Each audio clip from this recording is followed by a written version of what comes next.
É um ciclo repetitivo.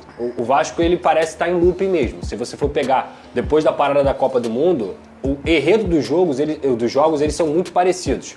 É um Vasco que produz, é um Vasco que cria, que não consegue botar a bola na casinha e geralmente é punido pelo seu adversário. Não foi punido ontem porque o CSA, repito, com todo respeito ao clube, que é tradicionalíssimo lá em Alagoas, é uma equipe que está na 9ª colocação da Série C. Então só por isso que o Vasco talvez não tenha perdido ontem. Essa aqui é a grande verdade. O Vasco é um time com o Fernando Diniz que finaliza 30, 40, 20 vezes, que cria oportunidades, que tem contado também com a má fase do seu artilheiro Verratti, que é um cara que tem muito crédito e que vai recuperar essa boa fase, mas de fato tem falhado nos últimos jogos, mas também é um time que cada vez mais ele acaba esbarrando na teimosia do Fernando Diniz. E quando eu digo isso, não é culpa dele o que acontece dentro de campo, tá? O Fernando Diniz pra mim não tem que ser demitido, o Fernando Diniz pra mim não é o maior culpado dessa história toda, pra mim o Fernando Diniz não entra em campo pra fazer gol, é muita incompetência desses jogadores. Mas ontem, Fernando, o Vasco da Gama, ele entrou em campo com o Lemos e novamente o Fernando Diniz apostando no João Vitor, que é um jogador que eu já falei aqui diversas vezes, não tem clima nenhum para continuar com a camisa do Vasco.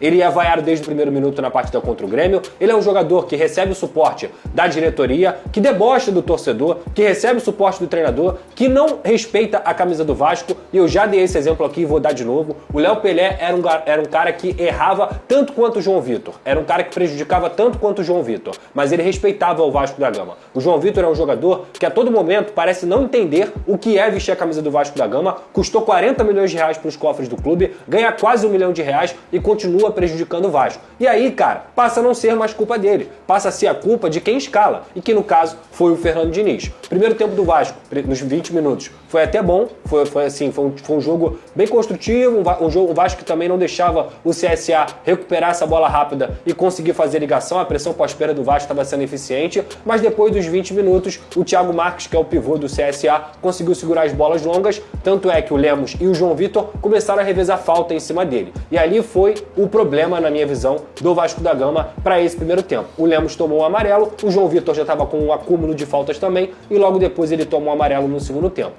Para o segundo tempo, o Fernando Diniz repete também a teimosia que ele tem de colocar o Hugo Moura de zagueiro. Ele tira o Lemos amarelado, que é até uma substituição que fazia sentido,